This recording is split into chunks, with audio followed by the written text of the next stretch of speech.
Hello. Well, how does Matt do it? Welcome back. There we go. Got it once. He invented that. Yes, he did. He did. He invented the welcome back. Yeah. We're doing this campaign wrap up a little differently than last time. We're going to kind of do it as a round table discussion with the 8 of us here. Answer each other's burning questions, answer the fans' burning questions, and check on some of the fantastic guests we've had over the course of the campaign as well. Hell yeah. It's 141 episodes that we're covering, which is bananas. Well, it was like 6 episodes. Yep. Yeah. You're not wrong. I will be lightly steering this roundtable discussion, making sure we get through as much as possible, and that we don't spend 3.5 hours talking about Bullgate. Although that would not be wasted. No, we could talk a lot about it. We should spend more time in that. Yeah, Wish we had didn't more spend time. enough in it. We've only just begun. Yeah. So here we are, guys. Hey. Arc 1. All the way back at the circus. Okay, so we're starting at Arc 1. Got it. Yeah, I guess start that from the makes sense. beginning. Screw that! Who's on the Tal'Dorei Council?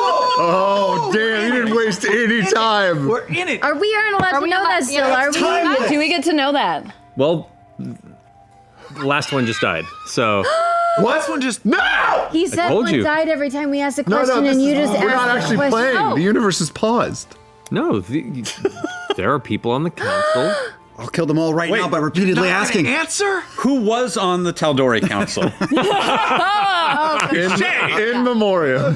Monkey. Why did we do that? Like black and whites of the characters that have died in our campaign. That's actually pretty great. We'll do that in post.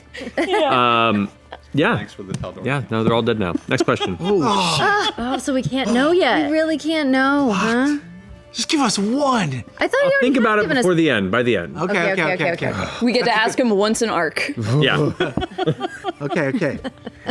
Now what do we do? I want to start where we ended, which was with Molly Mock. So I want to know how much you knew about Lucian and how much of your character build did Matt take or add to it. I agree. Nothing, motherfuckers! Lies! So, yeah, no, I wrote nothing that was previous of waking up in the ground. Anything that would happen before waking up in the ground, I was nothing. Nothing. No name, no history, no nothing. It was completely blank. Started exactly from the moment that Molly woke up in the ground, found the carnival, and took off from there. There was I not wondered a thing that. before it. Was the pitch for you, I want to make it all up as I go from a complete blank slate? Because that's what it felt like in the best way. So, oh boy. What was the infamous Starbucks conversation that you guys talked about? So Yeah, there was. it was during the tattoo incident, if you all recall. Oh yeah. And like we went to go get Starbucks across the street. Oh, wait. that far back? When we were all getting our tattoos? Yeah. Yeah. You already had one tattoo. Wild. We all got tattoos, by the way. Wait. audience. Yeah. Surprise. That was far back. That was a long time ago. Yeah. Yep. Because we hadn't even.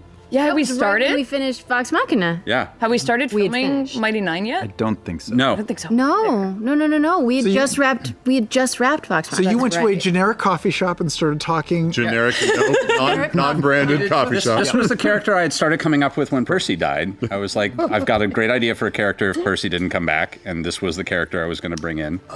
And that's why. it was kind of a seed that started because a friend of ours asked me about mermaids, and a friend who is obviously a mermaid fan, you know exactly Yeah. what I'm talking about, and was like, I want your take on mermaids. Go do a bunch of research on mermaids, and then I want to hear you talk about mermaids for a thing I'm working on. And mermaids are fucked. Yeah, Holy they are. shit. And then it kind of crossed into my whole feelings on alignment issues, which they're great if you, I'm not dissing alignment. I hate alignment though, personally. And I got into a discussion of I want something that breaks alignment entirely. And so I wanted to make a character that had no alignment to the point that if I picked up a weapon that used alignment, like only chaotic evil or something, it wouldn't work. Just no matter what, it wouldn't work. And it eventually just came into the idea of I want a body that the soul left and the body just kept moving. Just whatever was in there got pulled out, went to the Raven Queen, and the body just continued walking. and just no, kind of like the mermaid, like the idea of like no soul, none of that weird, no chaotic god elements or anything, just somebody who is a total blank slate. And the tattoos. Oh, wow. The eyes and the tattoos. I was They just coming up with shit. Yeah, And you sent just me the took that and backstory. ran? Yeah, woke Yeah, up with. he gave me a backstory. He said he woke up in the ground with 9 red eye tattoos on his body. get the That's fuck odd. out of That's here. it. That's it? Yep. It's a fucking gift. And did you take the 9 tattoo eyes and you're like, that's going to be the big bad of the campaign? Kinda, yeah. I had ideas. Like a lot of the themes in the campaign dealt with dreams and like the power of dreams, the influence they have on people through, instilling terror, inspiration for driving people to create or become something larger, or keep them, tied through trauma and experience and like all this. So dreams were a big, like through, if you notice throughout the campaign, I used dreams a lot for interactions with deities and gods and powerful figures. Yeah. Like that was very much a thing that I rooted before we even started playing. And then when he gave me his backstory, I was like, okay, I'll find a way to work this in. And then as we began to like start the campaign and go forward, like I had an idea for some of them and things, but tying it specifically to Molly's story kind of happened fairly early in the campaign. The more I thought about it, I was like, that'd be kind of a fun thing to deal with. So if Molly hadn't died, Yeah, Jeff, that it still idea. would have come in the same sort of way. We would just sort of dealt with Correct. that soul in a different way. Well, how I initially had planned it was that Lucian, the original soul that was in Molly's body, after being shattered, found its way back, but had to go into another body and is trying to get the original body with the 9 eyes back. And so it was going to be, what was this movie? There was this old, I want to say Denzel Washington movie about like this killer spirit that would transition from body to body through touch. I can't, it was a film from like the late 90s or something. Hunt for Red October. Yeah, sure, yeah. But anyway, I wanted Lucian to be this like spirit that would jump from person to person and was like a recurring antagonist trying to find a way to kill Molly to take the body back, or find a way to remove Molly from the body so he could take it back. And that was going to be kind of like a smaller ongoing villain until eventually things like the Somnavum got revealed. And then Molly died and was like, fuck. Or yeah, and so I just kind of let it simmer in the background for a long time, and it took a long time for you guys to go back and check on the body or check on the gravesite. And so I was like, whenever they go back, usually they don't move, so that's why. I know that was what I was hoping for. So yeah, that's kind of how that came together. I got a question just because that has been burning in my head for a while. If anyone had ever cast Detect Undead around Molly, what would have happened? It wouldn't have gone off. It wouldn't have He's gone not off? technically undead. Okay, I was wondering if it was like I know like that halfway thing that popped up. The hollow one? Yeah, the hollow one. No, the hollow one was kind of a halfway. Sure. It was a halfway inspiration from Molly's story, but was also intended to be kind of a cool way to introduce an undead archetype for races in the game, and a pseudo red herring.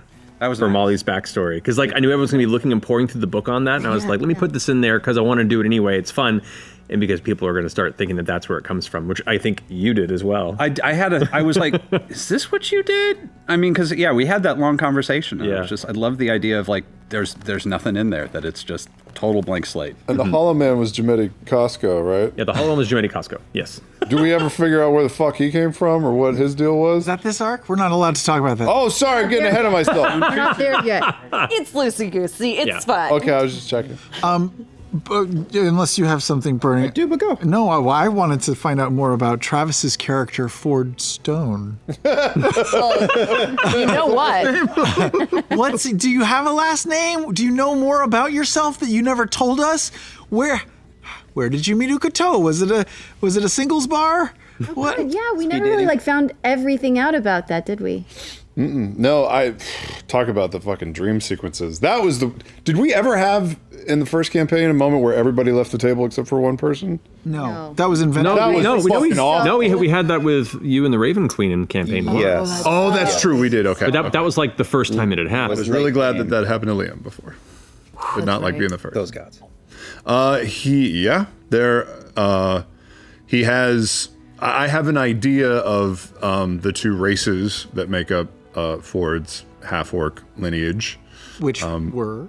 You're not gonna say? I'm gonna say. This is where we spill the tea. Yeah, I don't know. I don't know who they are. I don't know if mom or dad was one or the other, or where they went, or what happened, or what those circumstances were. I kind of left that up to Matt. And I imagine at some point, I don't know when, I'll try and go back and right the wrongs of that orphanage, because there was like a shit criminal underbelly at the orphanage. They were using the orphans to like make goods and using orphan labor and all this stuff. And, you know, there were like the Myriad and the Clovis Concord. And it could have been any one of those like seedy underbellies, but probably go back and purge that at some point. I would say, yeah, would Ford go back and Oh yeah. clean that up? Oh I yeah, love it. yeah, I love yeah, it. yeah. We're gonna scrub all that squeaky clean. But I actually don't know how the pact happened. I left that up to him as well. Well, the name Stone, Ford Stone, you just threw in your backstory and forgot about for the entire game. I did. It was the very first backstory I gave you, and then I'd never said it. Yep. So there was no real significance. Everyone tied it with like, oh, there's the Clay and the Stone family. Is he tied? I was like, nah. Yeah, I remember introducing myself. I was like, well, that's a name that was given to him at the orphanage, and they'd give like, you know, shit names, and I was like, well, I just won't say it. It's not mine. I don't claim any ownership to it. I just fucking forgot.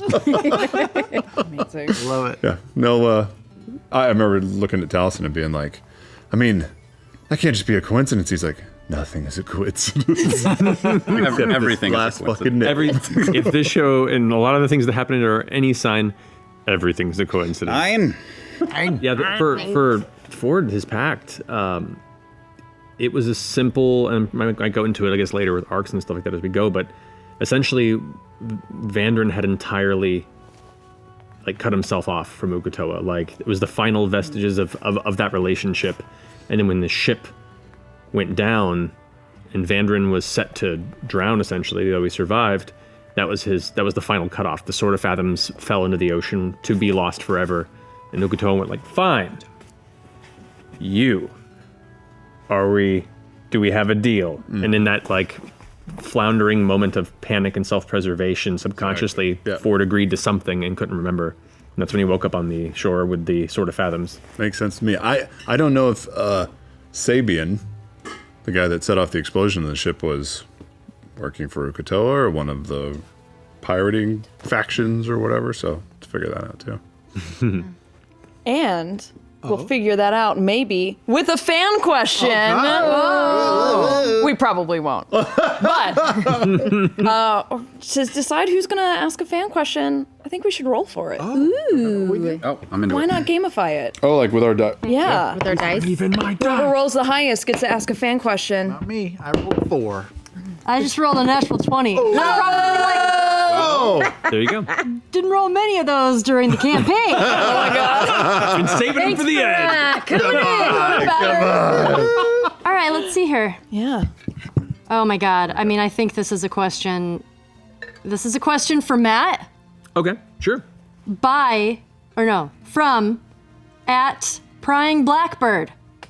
Who was the skeleton in the basement of the Leaky Tap, and was Claudia Sheed truly who she said she was? Yes. Okay, This okay. is some old. Okay. Yes. Yeah, so I don't know who Claudia Sheed is. I'm trying to remember. So when you sing He was the one that I was like, are you having sex? yeah, very, very beginning. Oh, yeah. Caleb ended up with Knot underneath and we did a went whole to the little like, basement. "Rah, rah, rah, I'm going crazy and talking to you, and that body belonged to somebody. That's what the shackles were, right? Yes. Shackle number one. I'm trying to remember. You guys, I feel like I remember you guys knew that Claudia was using illusion magic, correct? Yes. Sure. No, yes. I think we did. It's been 3 years. Yeah. But yeah, actually, Claudia, who may have had a different name if I remember my old notes, which I don't, was from the Dynasty, or at least originated from the Dynasty. Was Dark Elf. And was a refugee from some of the conflicts of the Dynasty, and came here seeking refuge underneath the Leaky Tap. And the previous owner, who I can't remember his name, basically was like, "I'll take care of you." He was a terrible person, and basically like kept her in indentured servitude, and was just like an abusive owner of this inn. And then eventually she got fed up with it, killed him. That body belonged to him, hid it, and then through the gentleman, managed to get forged documents that gave her ownership over the inn. And so now she basically took it over from the guy that was an asshole. Good for her. Which was a thread that might have come up, but you guys have stuff to do. I'm glad we got to talk about it now. Dan, we were convinced that was some end game shit. We were like, Yeah. dead skeleton in the basement. Before we move on from here, I have an Arc 1 question as well. Up until like the second to last episode, I was tempted at some point to, in a quiet moment, to take out the sending stone that I carried for almost the entire campaign that we got in our heist job shit. Right around the time when Ford held the sword to Caleb's throat in the other house, we found a sending stone. But just one. Just one. Yeah. Who did that go to? Oh yeah. Almost talked into it like 10 times over the course of the entire campaign and never did because I'd get sidetracked. No, fair enough. I'm trying to remember who. That was when we were trying to set up the judge. Marius That was in the Right. Yeah. Under the Yeah. In some Right, merchant's, it almost it killed was in a Paul. merchant's home. Yes. Correct. Yeah, that was at. Marius The brain is falling apart now at this point. No, not Marius. Paul is Marius is the Sutan. sailor time. the sailor guy. Oh, that's right. No, it was Sutan. It was the Lord Sutan. Lord Sutan. Exactly. That's right. Who had ties to Campaign 1. At least the family line did. Wait, what? Did we know that? We did. Do we know Yes. I feel like We need it. heard it we once did know. before. Let me go through my notes here and find where. I know I can find it.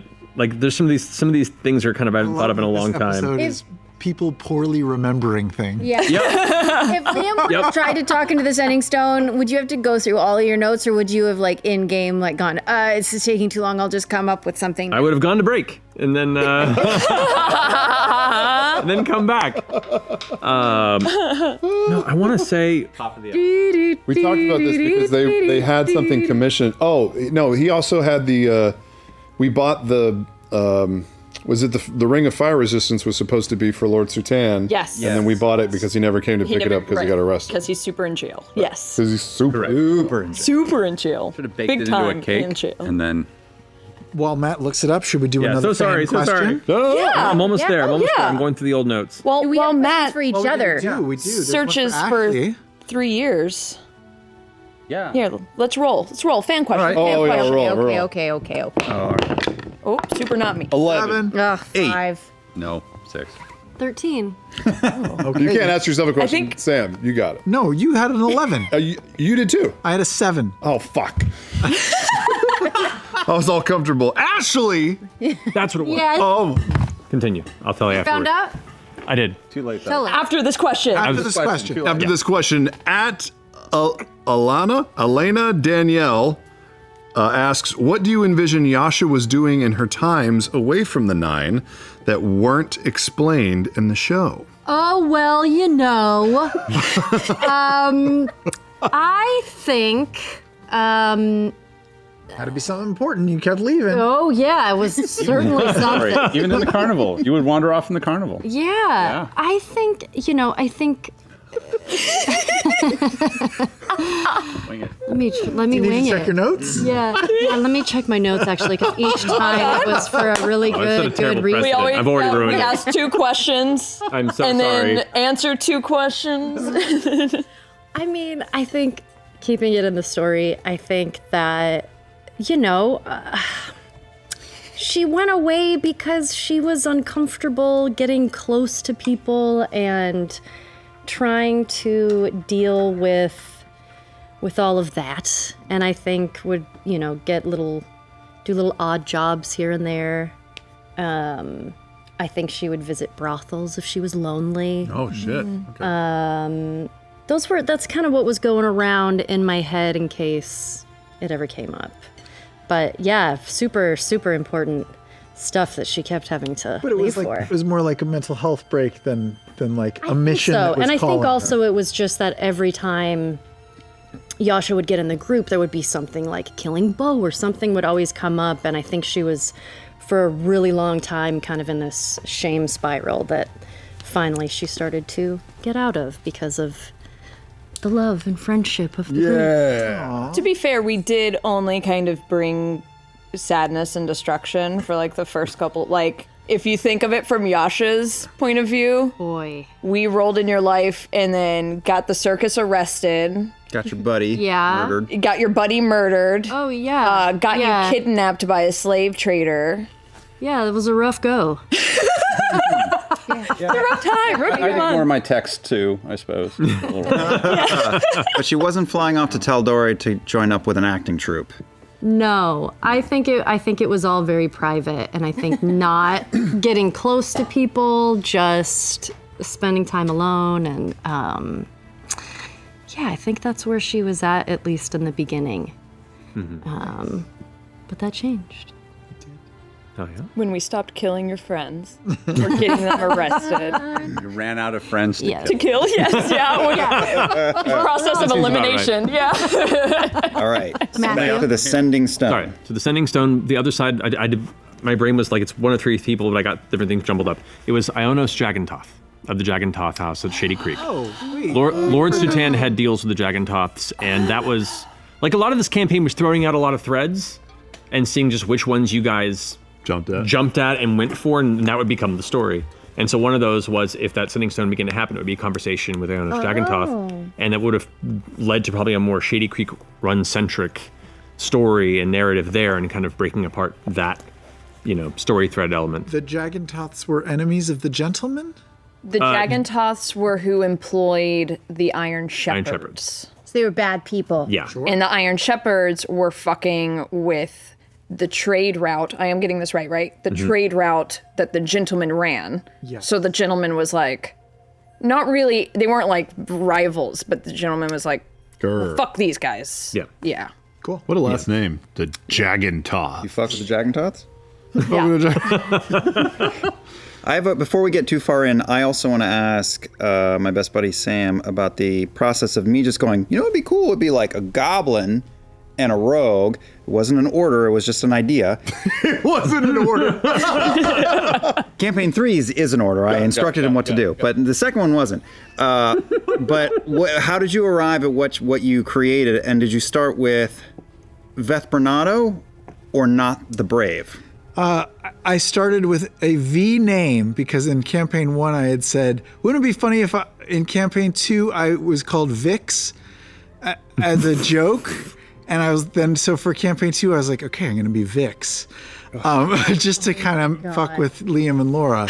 You're the worst. But I couldn't come up with a good anagram with that, so I was like, all right, at least I'll stick with the V. Phew. And so I came up with like a V name, and then I don't know, I think I found Brave in there, and I came up with Veth first, and then sort of retrofitted it to be Not the Brave. But no, my only motivating factor in creating Not the Brave was I know I was going to be a rogue like you had just done.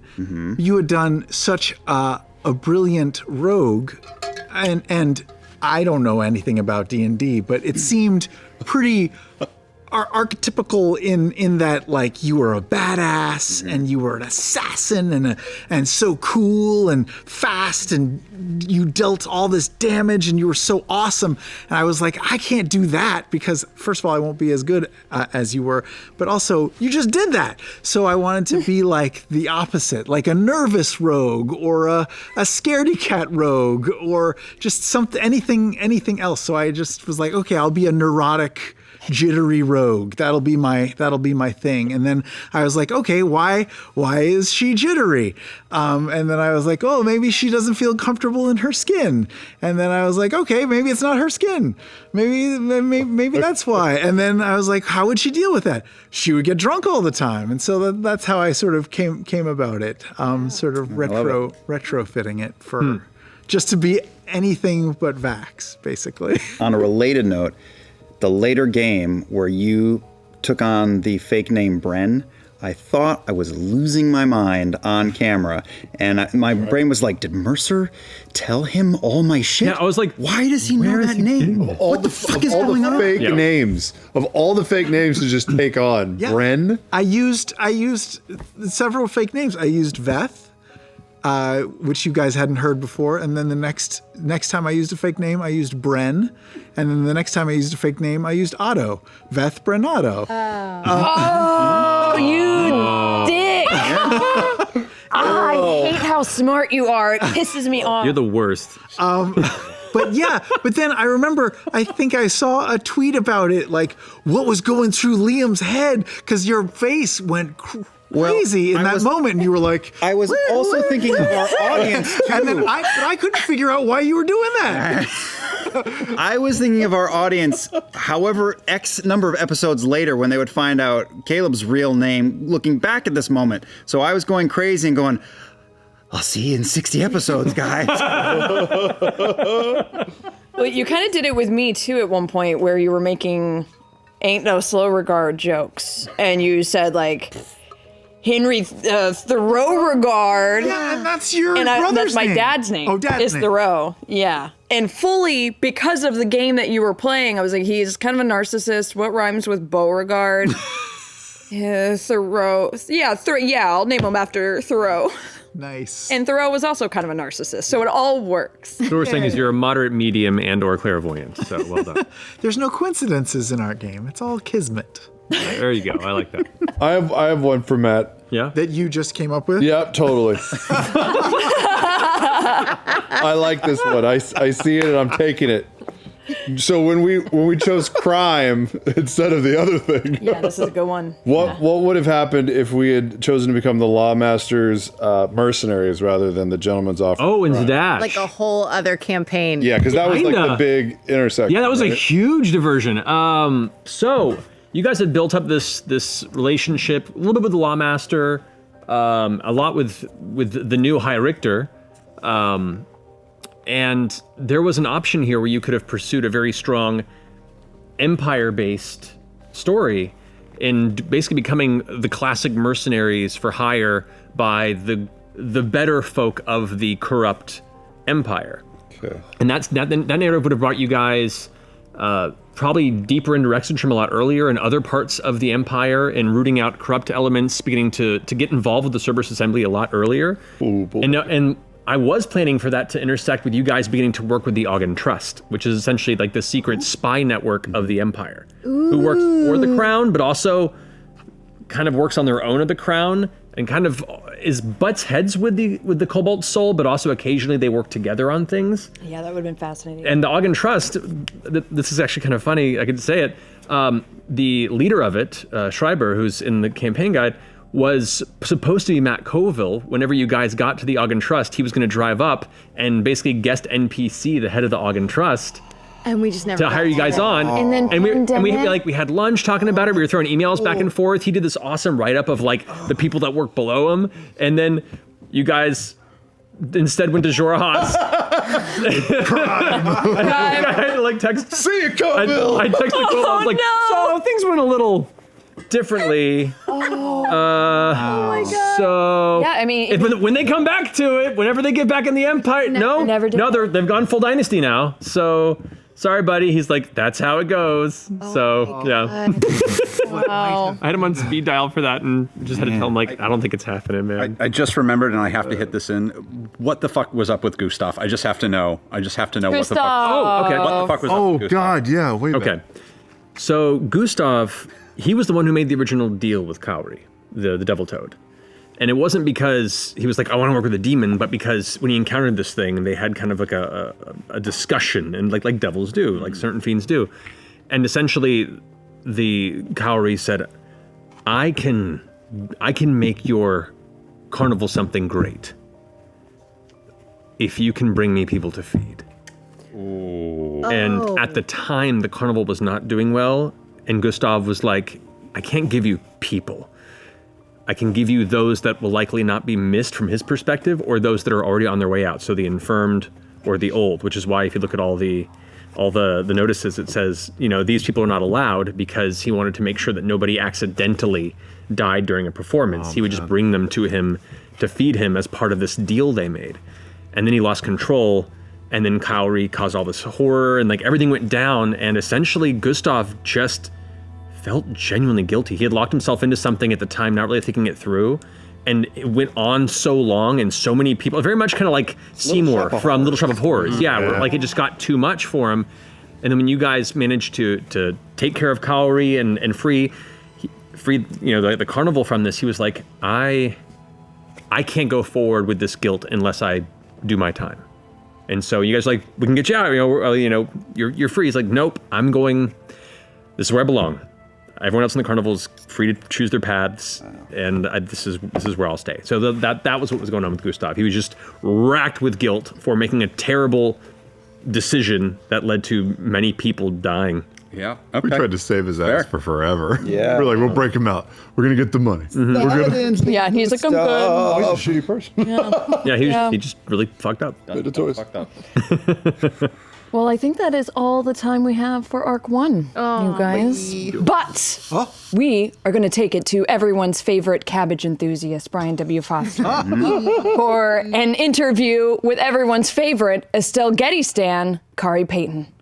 Roll that beautiful cabbage footage. All right, I'm here with fan and cast favorite Kari Payton, who is zooming in from the lovely undisclosed location where he is being kept safe from the undead. Yeah. We're sort of out in the middle of nowhere, which is actually kind of beautiful. It looks You know? insanely gorgeous, man, and peaceful. Yeah, exactly. I can't complain. Just a few questions about your time on Critical Role Campaign 2. Want to start with asking you what the inspiration was behind Shikasta. Ah, man. Well, I always loved Shaka Zulu. He is this great warrior king, African warrior king. I always loved the name Shaka, and so I thought it can't just be Shaka though. It's got to be. You got to give it a little spice. Got to give it a little something. Shakasta. I don't know. It just sounded good when it came out of my mouth, you know? Yeah. Everything does. Yeah, it does. Uh-huh. And so that's kind of how I came up with the name. And as far as the character was concerned, I wanted him to be blind and I wanted him to see through the eyes of a bird. And I thought that a hummingbird would be perfect. There's so many in Southern California, you know, that wherever I lived, there always seemed to be, you know, hummingbirds that would fly in and out of your life. The last thing that I wanted from Shikasta is that I wanted him to sound like Bootsy Collins. Yeah. And so those were the three things, you know, that kind of, you know, pulled it together for me. And with that voice, you can, you know, it just kind of the characterization just comes right out of Exactly. Bootsy, you know. I love it.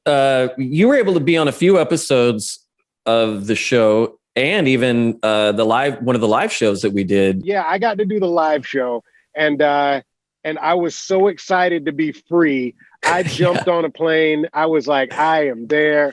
You know, just tell me where, when and where, and it was awesome. We kept you a surprise for a couple of days, and then I remember being upstairs at the live show, and when Matt described the bird flying around, a lot of people in the crowd, they knew you were coming out. At that moment, they were like, oh, yeah, it was so great. It was so great. That was great. I could feel it like a hurricane. I could feel it like a gale force wind on my face. Is there anything about Shikasta that didn't get revealed during your time on the show that you want either the critters and or the cast to know about him?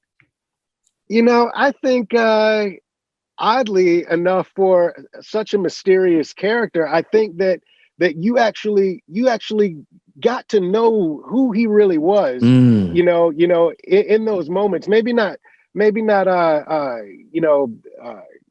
concrete bits and pieces about where he was from and how he got there, but the essence of Shikasta, and the truth is that you already know this without me saying, but he's a lover, not a fighter. Yeah, Nefertiti. Bless him.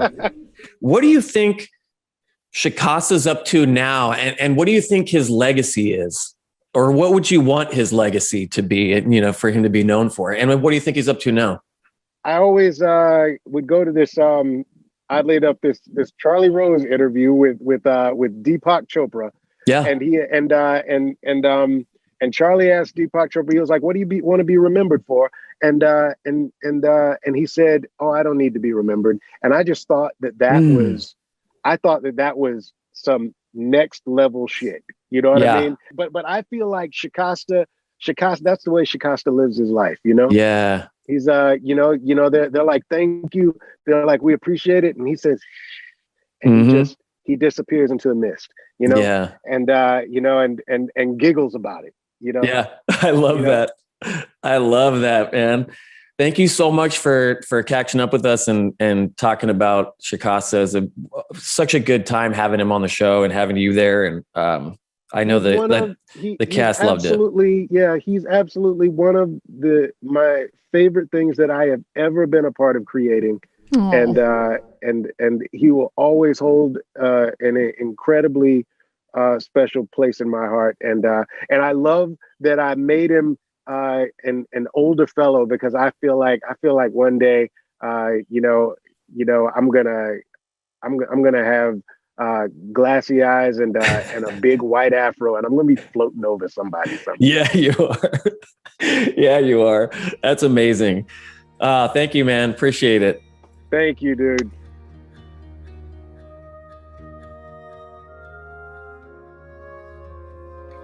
Thank you so much, Kari and Brian. I miss Kari.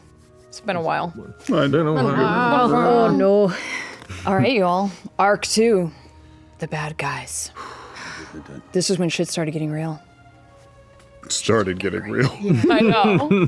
This is the arc that we disappeared. Yeah. Way to go, Laura. Yeah, you too, baby. It wasn't just me. Where did you get that baby? You said you have a Kiri question. I did. I had a Kiri question, but I just don't know if it's like this arc or. But here's the thing. After we left, and then I was messaging Kiri. One of the times that we were talking to her, she said that she had built something in Hupperduke.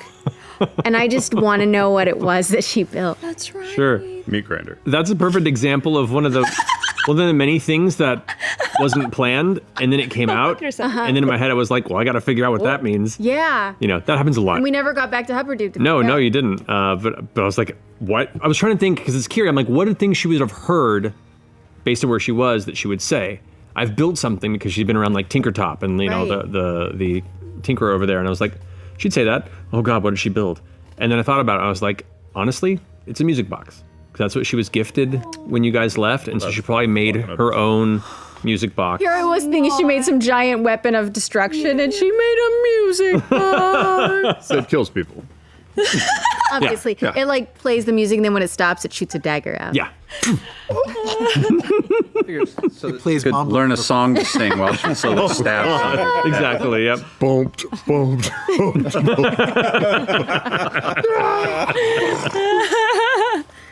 That's all. That was my question. I It's a needed good to ask question. It's a it. good question. Well, how about this? Let's start off with a fan question for this one. Sure, yeah. We rolling? Let's We're rolling. Okay. Natural 20. Damn, I got 19. I thought I was going to win that one. Oh, Take it. my Matt. rolls. Alrighty. Interesting. Let's go ahead and do this one. So, He's gonna ask himself a question, isn't he? Matt. No. Laura and Travis at Levinson on Instagram writes, Travis and Laura welcomed their son during the early part of campaign 2. Did their journey as parents influence how they approached their characters and relationships? Jester specifically saw a massive shift in her relationship with her mother, while Ford changed patrons from the evil Ukatoa to the more nurturing Wild Mother. Oh, man. I don't know if I even registered that it changed my relationship like after Ronan was born, but I do know that I was pregnant with Ronan at the tail end of Vox Machina campaign. Yeah. So I was thinking about that when I was creating, Jester's full backstory. So I'm sure that influenced why she had such a tight relationship with her mother and everything. Yeah. I don't even think I realized that until just now. Yeah, we did Grog's one shot, and I had the two people that everybody went into the tavern on the first time met. There was a green half-orc gentleman and a blue tiefling. And they had a baby. And you were trying to kill the baby. I'm sorry I didn't get there. Is that why Jester didn't know who the dad was? That's why Jester's father was really powerful. Yes. Oh, yeah. Good answer. Good answer. I don't know if it affected. It was straight. Every parent knows this. There's the time before you had a kid and afterwards, and all of the moments that you see in movies and TV shows and stuff where a kid is part of the stakes and the drama. It's so much different after you have a parent. I remember we saw Endgame after Ronan was born, and I was like You audibly lost weeping your at shit. the "I love you 3000." And I was like, what the fuck? And I think just looking back at the backstory and seeing how much is, the idea of parents or somebody that didn't love him enough to keep him around or whatever the circumstances were, maybe it wasn't even a choice and they were just both killed. I think it just kind of deepened it a little bit. But with the Wild Mother, it wasn't so much about looking for a parent. He was looking for those like father figures in the game, which I could certainly identify with in my life, the people that you look and you're like, okay, who do I want to fill those positions for me as I'm learning about becoming a man and a friend and all those things. And so it was interesting just kind of moving around from, Vandrin to Caduceus to all these different people that could teach him something, because you always have to be learning. That's awesome. Yeah. Yeah, I like it. Good answers. It was scary when they were gone. Oh, for sure. Didn't like it. We didn't like it at all. No. Well, of course. Real hard. Yeah. I think, I don't know if we've talked about, I think we've talked about it in talks a little bit. We Yeah. were sitting at home with a brand new baby and you guys are taking on Lorenzo and it starts kind of trending downwards. And we're like, man, this is crazy to be here watching this unfold live. This is a weird feeling. Oh, this is going real fucking south. Do we text him? Do we? And it was just, we're like, well, that happened. Just staring at the screen like, what do we do? Are we responsible Did you for blame Molly's death? us? Were you like, God, they're so stupid? Yeah. He blamed Totally. Talon. Like, Very fair. run away. Was he born on a Thursday? Was he born that day? No. Oh, he was born on a was. Thursday. But not that. He went to labor on Tuesday and he was born on Thursday. Yeah. Yeah. But it wasn't that No, Thursday. it was it was the some weeks Thursday before. after. After that. That's right. Yeah. That's right.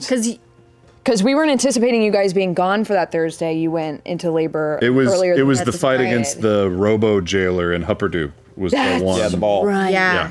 The ball, yeah. And you guys were kind of being like, I think we were still puppeting you guys. Mm-hmm. And then you guys got. Yeah. Yeah, it the happened a kidnapped lot all earlier than expected. Yeah. I was like, cool, I'll handle it. I had a sunset prepared. Yeah. Didn't make it. Game early. Oh, well. What can he do? Well, thank you. Good question. And yeah, you were you in New York? Or I feel like the time difference was wonky and you woke up to panic or something? Yes. I feel like there was something where there were lots of texts. More than usual. Where it's like you look at our thread and it's like 127 texts. And I'm like, something bad happened. Yeah. No joke is that funny. Yeah. Did you get one text from Ashley Birch saying, I got you back? My revenge was well planned. I did not. Was Lorenzo supposed to die in that fight, or was he supposed to be like a longer? Supposed to? Yeah, I had thought that if he could escape, he was once again tying into more of the Dragontoth narrative. Like if he had managed to escape, and you guys were, kind of tied a little more into the Shady Creek Run elements there, he would have been a recurring, vengeful creature. And now knowing the faces and the individuals that essentially ruined a very profitable portion of the Dragontoth's business structure, then they would begin seeking you down, and you had now made enemies of another criminal syndicate while working for a criminal syndicate. Like it just would have been its own, unique narrative path. But then you managed to wipe him and everybody else in that stronghold out. So there was nobody left to really kind of report back about who had done it. Just them to pick up the pieces, and They just disappeared. yeah, you guys just vanished into the night. So we kind of nipped that thread at the moment. Can I just jump on a fan question Sure. that I really want to know? Yeah. Alex, You got to roll for it though. Lemarou. it's 14. You're the highest out of everyone that rolls. Well done. Alex Lamuro, VA, asks, the Mighty Nine encountered a mosaic relief of 3 creatures, Yes. Huge thing. each with 3 eyes totaling 9 eyes. These being Uk'otoa, the Leviathan Lord, Deseret, the Twilight Phoenix, and Kwajat, the Undermaw. Did these have anything to do with the supposed 9-eye prophecy visions that the 9 had, or was it simply coincidence? And I'm going to tag on my B question.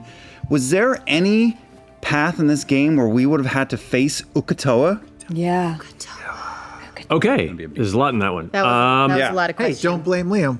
Blame Alex Lamoureux via. Thanks a lot, Alex. The 9 eyes between those 3 entities was intentionally kind of a red herring.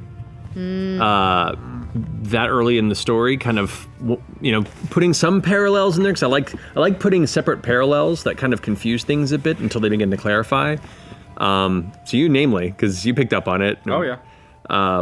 But there was a possibility if Uk'otoa had been released, that then you had still bound to a sea entity, and one of its champions meant that you were now an indentured herald, essentially, to start helping him expand his domain and possibly help the other 2 entities that he's pacted with between these 3 and helping them be released as well. Oh, they're buddies? Should have done that. Ooh, can I ask Fucked it the up. side question? A part B to Liam's, a part C to Liam's B? I don't think he's even finished the A and the B. I know, but this is part of that one.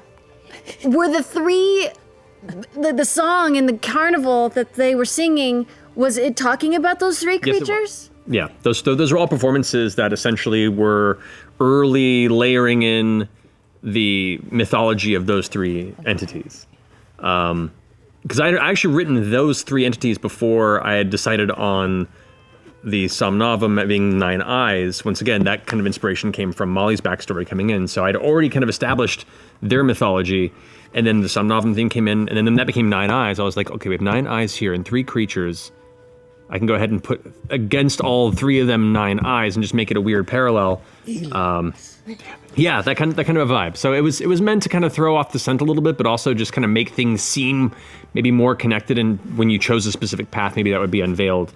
And who knows? Maybe if I got inspired down the road, I could connect them all. But it didn't seem to, nothing's set in stone when you're DMing. For those who know, if you DM, if players do something unexpected or something in the narrative comes up that's much cooler than what you had planned, then you're like, yes, that is now the story. And so I could have very well have tied that all together, but there wasn't much. Uk'otoa never got released, and there wasn't there wasn't much of a heavy pursuit for the other creatures other than just seeing the reliefs. So it wasn't a necessary thing to introduce. I seriously thought about it, but the vomiting seawater made it impossible. If I could have kept it like tucked under, I would have let that bitch out. You should. Really? I was really shocked you was ready did. for Knowing you, Yeah. I was I really was shocked you I'd didn't. wake up puking water and be like, You are the nothing's going wrong. Everything's fine. And I know it only firms up once you make it real, and we didn't get there, but spitball in your mind. Tarask is here. Uk'otoa is here. Uk'otoa is about on par, a little under comparatively. Yeah, he's a lesser idol. He's essentially like around the demigod level. More than the Kraken? Wait. Is that Around probably like equal to or a little higher than a Kraken. Okay. stronger Like, than stronger than a Kraken. I'd say. stronger than Artie? On par in some ways. If they were to go toe to Dang, toe. can you imagine if we got an Artie fighting on our side in that final boss fight? Mother beach. He's lazy. I should've- Damn you, divine He's distracted. intervention. He's got a lot going on. He's distracted. Too many Mai Tais. It's a balance standpoint too. There's only a certain point where I'm like, yeah, if a cleric can just call their patron in to fight alongside them, the one who gives them all their power. Divine intervention, though, would have Yeah. helped. Well, divine intervention, like that's a circumstance where you can give like a momentary, reprieve to that balance rule. But That never yeah. works. I still cannot fucking believe that, you Dark Lord warlock son of a bitch. We're Did not we have in that two? arc yet. Shut up. 2 successful divine interventions all campaign? 3. 3. Thank you, Danny. So one was you in Vokodo. Nope. The final one. It was And always him. then there was the one to find the entrance. Find the door. Hidden Also entrance. Yeah, Caduceus. also Caduceus. Eeyore, it's crazy. Final one, also Caduceus. I never. You never had successfully- any? No. If it was anybody else, I'd be like, how? With you, I'm like, I get it. Perfect. Yeah, it really Okay. is. I was just waiting. Finally found found. He's always with me, and yet he never fucking listens. And it's entirely on brand. Yes, it totally is. That that Kids in the Hall sketch where the guy comes in to rob the house and he's like, "Where's your stuff?" "Over there." "Oh, it's so far." But yeah, so Uk'otoa was never meant to be like a combat encounter at the lower levels. If he was released, that would have been maybe a late game thing, or it would have been less about fighting and beating him and more about trying to reseal him. You know, like it would have been more of a tactical, you know, series of role play encounters that would have, you know, we're talking like, you know, God of War style. You're not even trying to damage the creature, you're just trying to get to these things and then reseal these bits. You know, it would have been a whole It sounds like a different bit. fun strategy game involving Uk'otoa. Oh, Jesus. Where you, like, you use your wits to keep him locked away and away from your sailors. Anyway, next question. I am curious, speaking of the pirate arc, Yeah. going to Darktoe. So much fun. Darktoe is the coolest. I wish we had more time. I know. One fucking day. One day we got tossed out on our asses. One day we're going efficient. back. We got to do like a Darktoe one shot or something, right? We got to go back. I'm down for that. Oh my God, yes, please. All the shit that I threw out from Bo about being here tracking Avantika because I'm here with the Cobalt Soul, and I was just rattling all that shit off the top of my head to hope that he would believe that I was essentially a Fed just looking for him, and then he was like, "Oh yeah, I know some Feds. They're great. What's his deal with the Cobalt Soul?" Yeah, So Yeah. this, well, and to be fair, this is another moment of going, this wasn't a planned part of his backstory, but in the moment when you present information and the way you've created a character, they connect in a way that makes sense, you go with that instinct. And so for him, I see the Plank King as a self kind of professed intellectual. He's somebody who tells people how smart he is and really, you know, reads the trades and likes to talk about all the trivia that he collects and, like, you know, probably hires a lot of people at Darktoe to bring political information from the world to him and gives them a few golds just so he can feel like he's a little above the rest of the riffraff of Darktoe and can rattle off long words and, you know, and kind of lord over that aspect. So I see him as someone like that. You can tell by his scalped wig.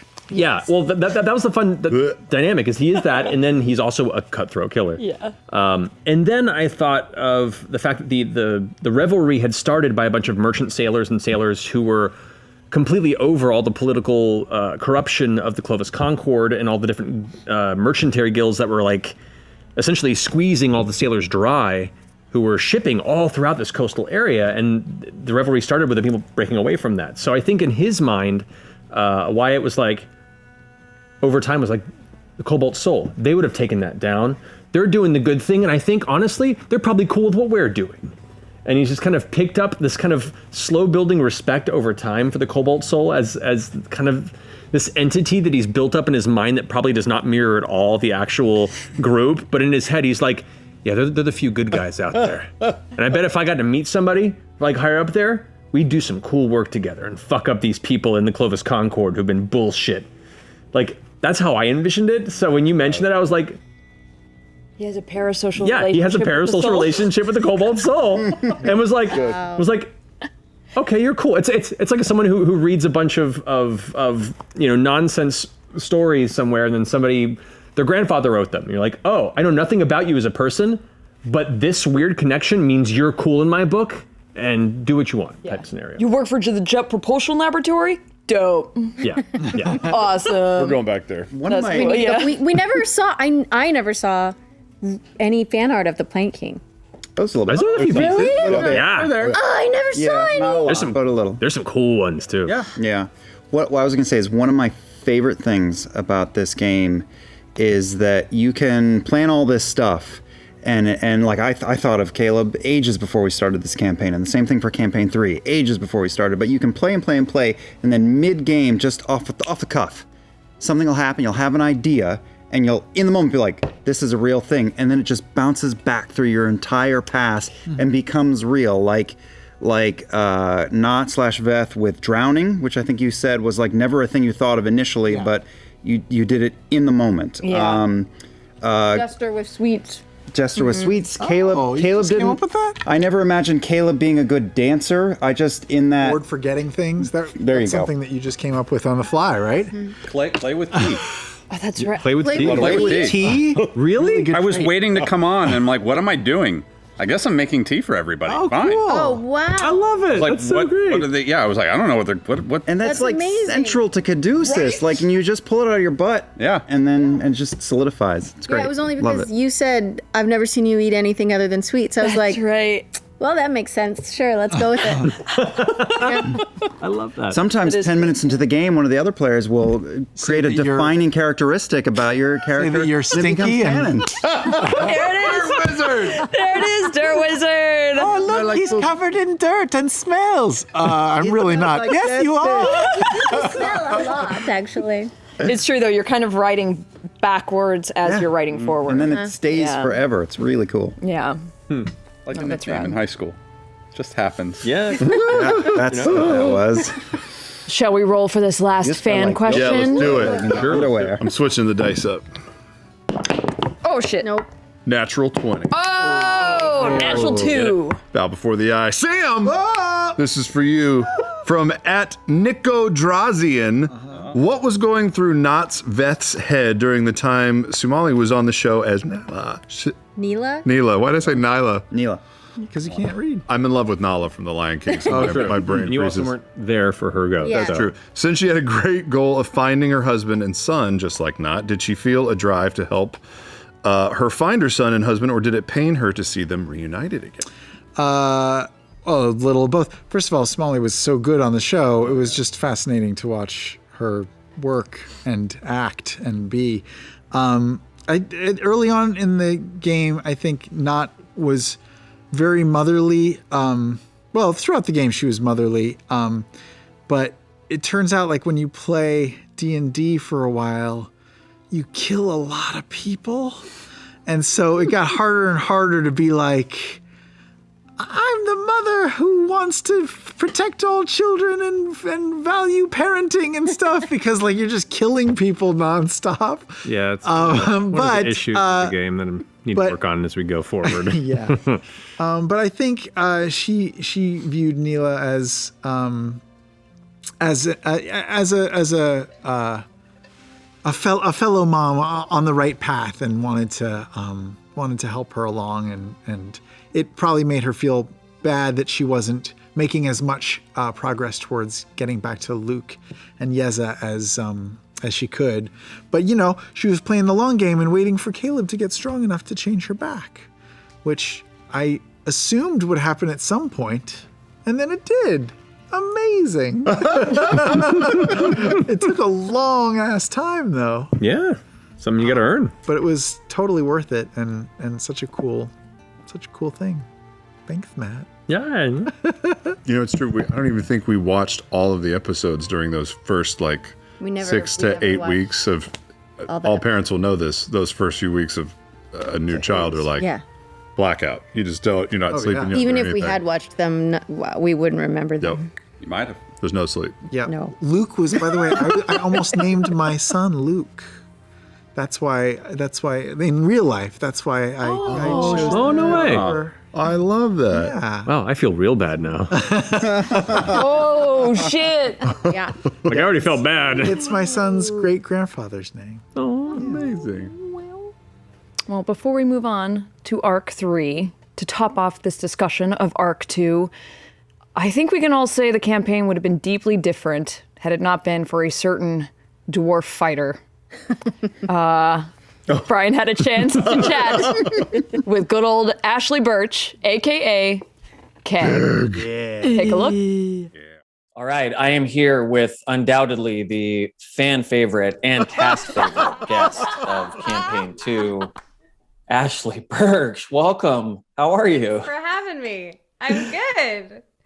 You got your. I'm very skeptical that I'm the fan favorite. Oh well, I definitely events. haven't said that to everyone who's Oh, yeah. come on to be interviewed. So it's it's not a big deal.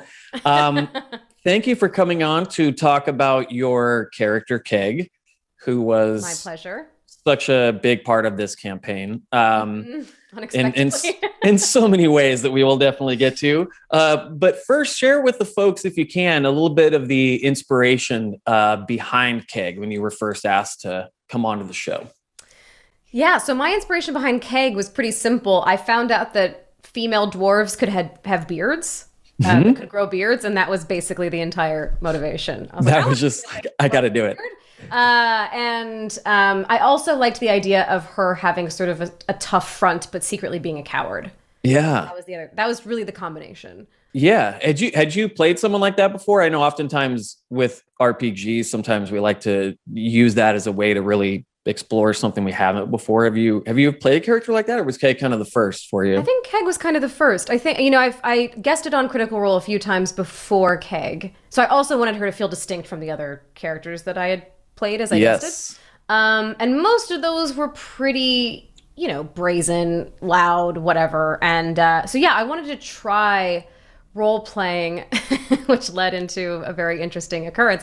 But I wanted to try role-playing a character in that world that maybe isn't as apt to fight as everyone else is. What was your favorite moment of your time on Critical Role? And then I'll tell you mine of your time on the show. I have a feeling I know what yours is. No, I'm kidding. Yeah, because you were around for Gen Con. You were around for an arc, a little bit of an arc there. So what moment was your favorite? And if it's different than Kegs, tell us what Kegs was as well. Well, Kegs is obvious. Kegs was getting lucky. Getting a little action. My favorite, I think, was when I read my apology letter. I just had the thought that she would have little cracked glasses and be kind of illiterate, and I sort of that endeared her to me. So I liked that moment. That endeared her to everybody. Not for long, though, unfortunately. Was there anything about Keg that didn't get revealed during the game that you want to make sure the critters and or the cast, because the cast is watching this right now too, that the cast know, that the cast would want to know? I was kind of hoping that Keg's friend, who sort of had the amulet that she gave to Sam's character, I was kind of hoping he would be imprisoned in that prison at the end or something. Yeah. I liked the idea of this relationship of someone who believed in Keg and was wrong, kind of. Yeah. Yeah. At first, saw something in her that she wasn't ready to fulfill, sort of that she was too scared to sort of blaze that trail that person had sort of set for her. What do you think Keg's up to now? I think she's trying to do good. I think she's probably taken a cue from her new friends and is trying to sort of travel the world, righting wrongs where she can. And I think she's okay at it. I think it's like a 50-50 split where sometimes she's genuinely noble. Sometimes she makes things worse than when she got there. But her heart is in the right place in a way that it wasn't before. I'm going to write that down because you just described me perfectly. What do you think, what do you hope that Keg's legacy is ultimately? Known for doing what you just said? I think so. I mean, I think the thing that I liked about Keg as a character is that, man, does she fuck up. I mean, she fucked up pretty hard on her first game and had really dire consequences. Yeah. But I think the fun thing about her is that you get to see her stumble and then try to not fuck up again. And I think hopefully by this point, especially since Molly was resurrected, people have forgiven her. Yeah, I think so. I think that being her sort of legacy of being a fuck up and then hopefully earning forgiveness with your actions. Thank you so much for coming on and spending a few minutes with us talking about Keg, and for coming on Critical Role and leaving such a legacy for two characters. Thank you, Ashley. You're so welcome. You're so welcome.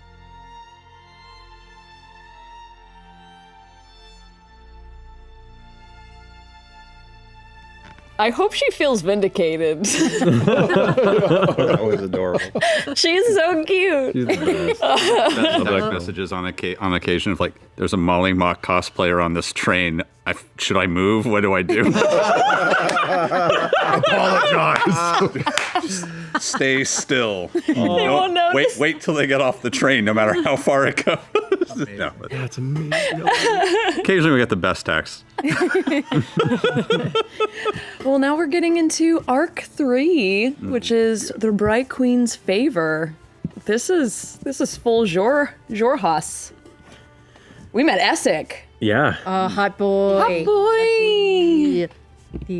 And we walked through a worm tunnel to get there. Yeah, you did. Yeah, you traveled far beneath the surface. Oh, that's right. Yeah, it was so disorienting when we came out on the side of a mountain and just watched Dunamancy for the first time, and it was just seemed so strange. That was the chair, and then the tunnel, and then the tunnel, and the tunnel, and the tunnel. Yeah. And the Yeah. tunnel. That whole section, like going way into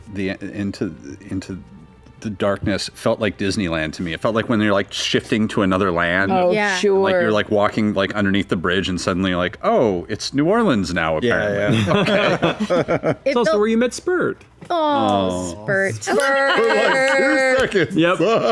It felt very much like that part in a video game where you get to an area and they go, you can't go this way. You can't go this way. And in a video game, you'd have to turn around and find another path. And we just kept going, no, let's make this part work, you know? And did you have to like completely rework a whole arc because we kind of shoved ourselves into Jorha so quickly? I mean, yeah, but also that's why I love the game. You know, it's my favorite moments are when I'm caught off guard or when, you know, I'm not trying to put up barriers to stop you guys, but I'm trying to logic out the challenges that would be before you to make this really difficult choice. And if you guys continue to persist and find clever ways to bypass those barriers, then I'm going to reward you for it and just throw my shit out the window and figure something else up on the fly. Right. So yeah, like you know, other than I think no one's more disappointed than Matt Colville that you guys went to Jorha.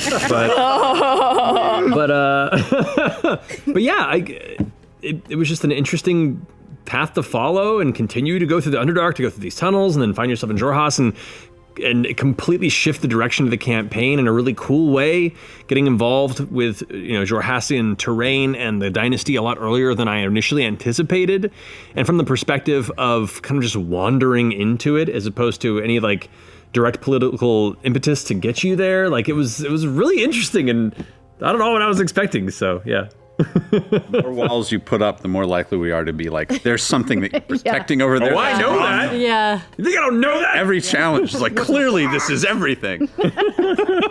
What was the chair? What was the chair? Yeah, you can fess up now. Tell us. Tell us, what was the chair? Tell us the secret. All your secrets. So Let me check my notes. there was a really, really nice like mahogany tree once. And somebody with some skill with a saw and a sander was like, I got an idea. I love this story. No. Next question. Well, I'm curious because, and you've kind of loosely touched on this before, that Essek was kind of supposed to be a bad guy, and then we made friends with him, and his heart grew 3 sizes that Yeah, day. you totally Grinched that motherfucker. Yeah. Yeah. What was his plan? Essek was designed to not be like a major antagonist, but to be an antagonistic force in the world. You guys kind of barged in to the Kreen dynasty and gave this extremely sought-after, thought-lost artifact that is intrinsic to their entire culture and religion. And as soon as you did that, Essek was like, well, first off, I know how they got that beacon, and I'm attached to this.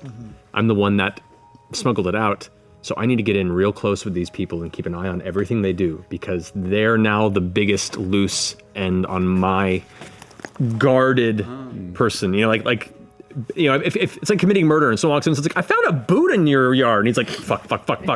you guys brought this in, and he was like, I have to get to know them all. So he immediately was like, I'll take care of them. I'll work with their business. I'll figure out where they're going, and I'll be their you know, chaperone essentially. And so it was him just trying to cover his ass while also trying to figure out what you were up to, what your connections were, how much you knew.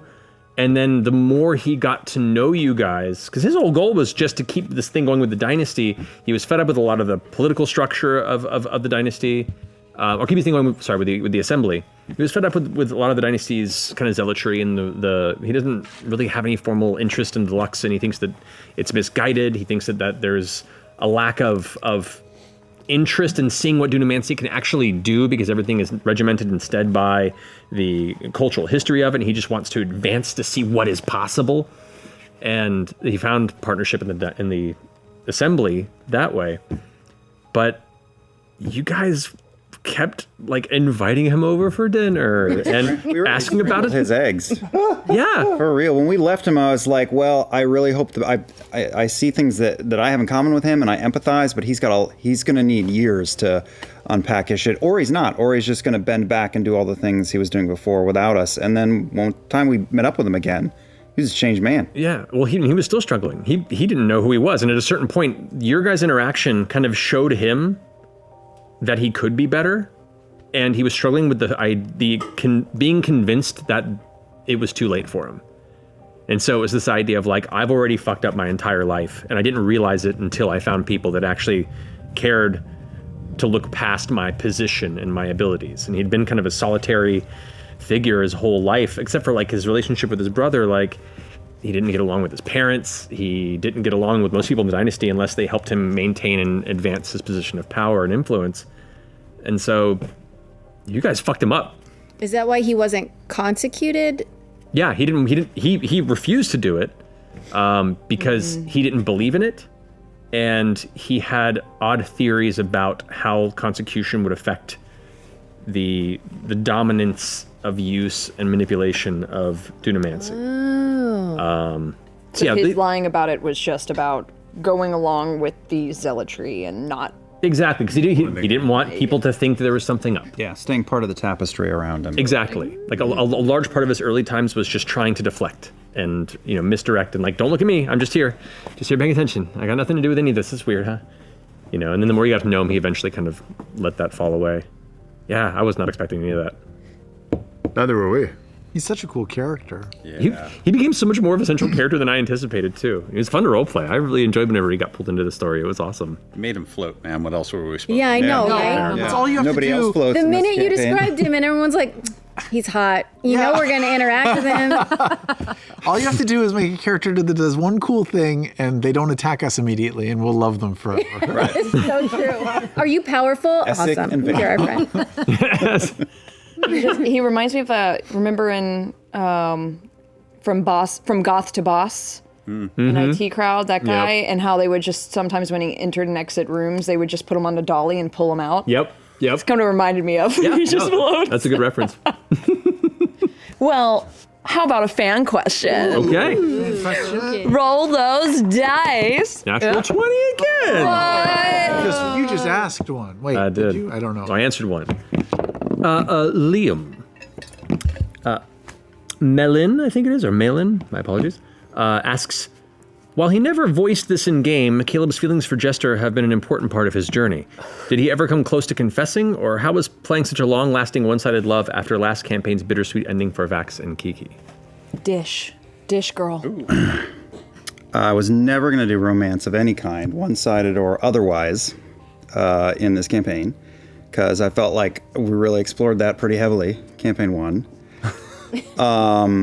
I think you'll remember that Jester Don't you drove... make eyes at her? I'm looking at the table. Mine now. I think you'll all remember that Jester drove Caleb nuts at the beginning of the campaign, so it was nothing that I ever expected at all. And then when they were in, was it Rexentrum, wherever the dance hall was, and I alluded to this earlier, dancing was never anything that I imagined for Caleb. It was just like, and you were asking him to dance. Jester was asking him to dance. I was like, oh, this could be an interesting way to like sort of seed my story that we're not really around yet. And there was something about, not the dancing, but the way that Jester treated him kindly after the fact. Like his response was to be like, I'm going to go fucking vomit in a street and just be by myself. And she wouldn't let it happen. And that was just like this first little moment where someone was like, everyone in the 9, I want to answer another question while I'm answering this. Like, I wonder if we had gone that different direction that we talked about earlier, where we didn't go crime, and we had gone into Rexentrum earlier, and if Caleb had started interfacing with his past earlier, I think he would have had a gnarlier, more severe trajectory in this campaign. If he had touched his past sooner, See that, yeah. it would have Yeah. changed what he was. But he spent way too much with the 9 for when we finally did catch up to them, it was too late. He'd already been kind of healed enough by the 9 that didn't matter. And everyone in the 9 had an effect on Caleb. They all had their love, like, in different ways. Yasha he could relate to. Caduceus was like a guru that confused but inspired. Ford, who Caleb thought was real hot at the beginning of the campaign, was like Super a hot. great leader and like just, I don't know. I feel like he was his closest friend outside of not early in the campaign. Bo brought tough love. Veth was this ultimate support no matter what happened. But what started to happen with Jester was that she was treating Caleb like the person she was treating him as if he was the person he should have been. Like none of it had happened. Oh, And he became like, it just got in him. But he would have never wanted to saddle her with all his shit. And the difference, like, there was also a point in the campaign where I could see in Yasha's absence, Beauregard warming up to her, and I'd already quietly been thinking and going like, well, I'll just have this little thing that I'll, like, maybe fans will see, and some did early on. Like, it was silent. It was all silent. And then I was like, well, Travis is never going to do it. Oh, Travis just came online. So the entire side of the table was like quietly like, oh. At Jester for a while. Hey, Jester, when you have a second. But Caleb knew that Bo and Ford would have been far better for her because they would have put aside anything for Jester and made her their number one. And Caleb knew that as much as she like changed him and helped him in a very specific way, and he quietly fell in love with her, and like a Jane Austen, I'm never going to say it, that he would never have set aside the things that he was trying to do. He would never have set aside trying to either get back to his parents and fix that. He would never set aside trying to undo the Cerberus assembly if he were strong enough. So like that was too all-consuming, and so he would never want to saddle her with it. So it was always going to stay inside. And there were multiple times in the campaign where Jester teasingly like needled Caleb, and I was terrified that you would say the word insight check. Multiple times. I think I did at once. Well, you must have rolled really low when you Yeah. did, because I did my best to like pull faces at you and poo-poo it and do something silly to like dodge out of those situations. Secretly in love with me. And yeah, you said that and I went like, that's fucking ridiculous with my face, and we moved on. Oh shit. It's so funny you joke about like the whole table being in love with Jester because like Jester had like no concept of it at all. Like her whole upbringing was everybody being in love with her mother, and like her whole, and she knew like she's so different from Marion and like her appearance and the way she presents herself that like to her like that is what people want. That's what everybody would be in love with. And so like there was never like she would never have thought in a million years that Bo would have been interested, or that Caleb would have been interested, or that Ford would have been interested. Like she tried to be Marion when she was coming on to him in the early campaign, and obviously it did not work. So she was like, okay, then that's not going to happen for me. So it just like turned off in her brain. Like nobody will. There was a moment where that stopped too, because like you doing the thing that you thought your mom did and that worked. You know, Ford's like, I've never been flirted with before. I don't know what this is. Stop doing it. All that behavior stopped, and you kind of like let the happy Jester fall away. Yeah. Like I think it was like on the sea, right? Like with the jellyfish scene, and then it all kind of happened. That's where you started like crying. There was a few times where there was like these moments of like Jester smiling, but tears were streaming down her face, trying to be like the happiest person in the room. Mm-hmm. And then I don't know. Jester always had this like, but I think why Jester is so enigmatic and so easy to fall in love with is because she is the purest person in the room. So that it invites this kind of... Which doesn't even mean innocent. It just means the purest person. Pure. Right. Yeah. It's just very endearing and kind of in the way, and this is almost going to sound condescending, but almost in the way that a child is, where if like a little girl runs up to you and they're like, look at this card. I think I want to cover the whole thing in glitter. You kind of have no choice but to be like, yeah, that's a great idea.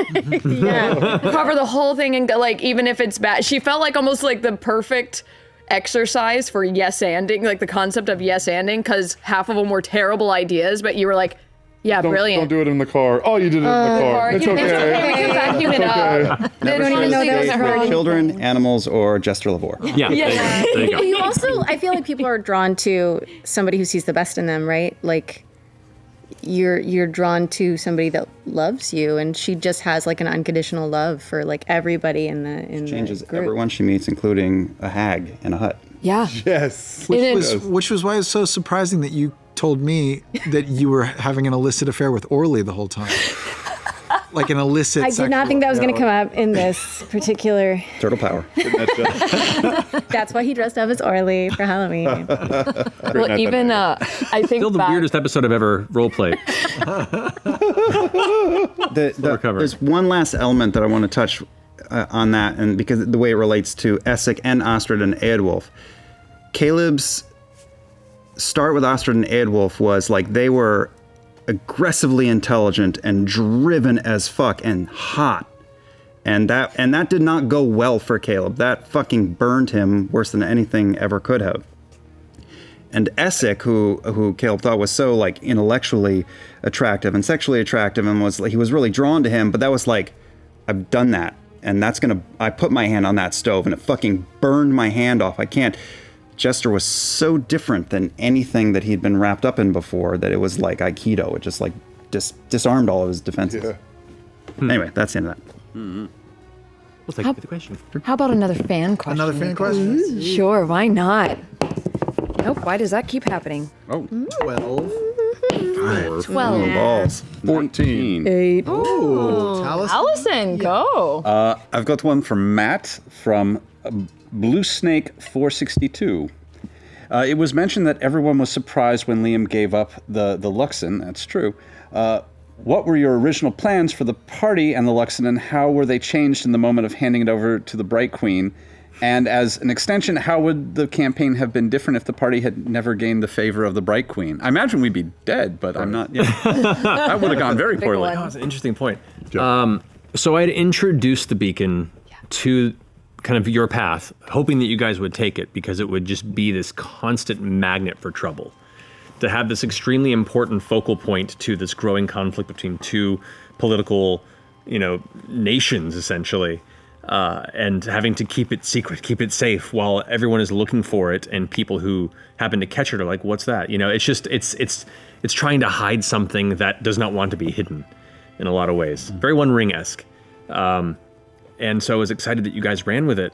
And there was a lot of unique bartering that it could allow you based on how long you maintained it and any of the interactions you went with, both within the Empire or within the Dynasty. But you were the caretakers of it. You could have kept it your own. It could have led to a lot of research and creation of dunamantic spells and abilities for multiple people if it had been held for a long time. And all of you could have in some way, shape, or form begun to dabble in dunamancy beyond just, the arcane casting elements there.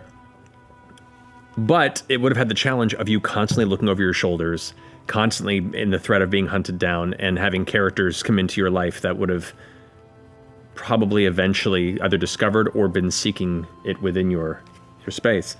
And that was going to be the interesting pull of it. So when you gave it to the Bright Queen, that all went away.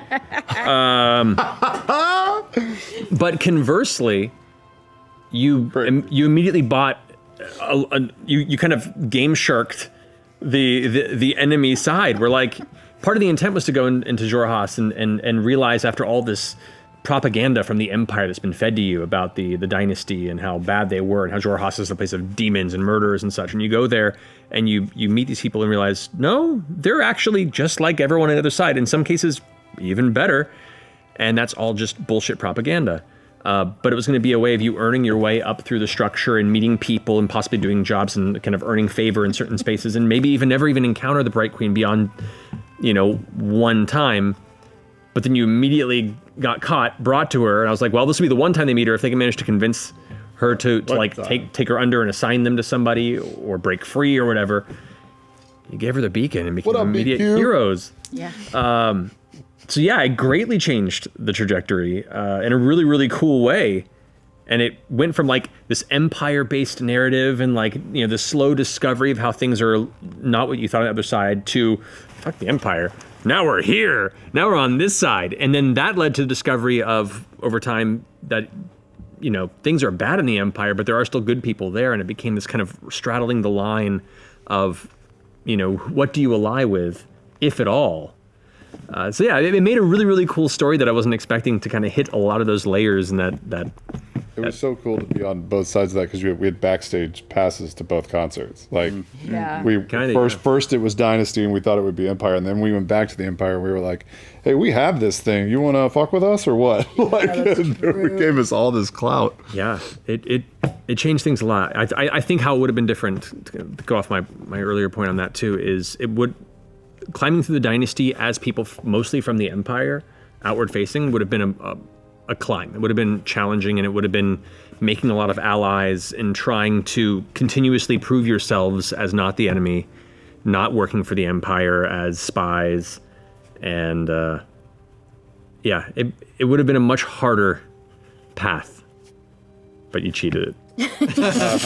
I love Xhorhas. I loved the Dynasty. yeah. I wish Me we- too. I wish we could have spent more time there. I mean, we spent a lot of time, but We have a winter home now. You have a house there. Like I know, but we never got to go back. That's I not know. to say. Whatever happened to our housekeeper? Yeah. Share. How's our housekeeper? Oh, the fucking Well, housekeeper quit. No. Well, you stopped paying her. But I'm sure if you Free house to live in. Back pay though, you got to hang We around. paid her a bit in advance. I think did. we paid her like 1 month in advance. Yeah. So yeah. So in my Real mind, money.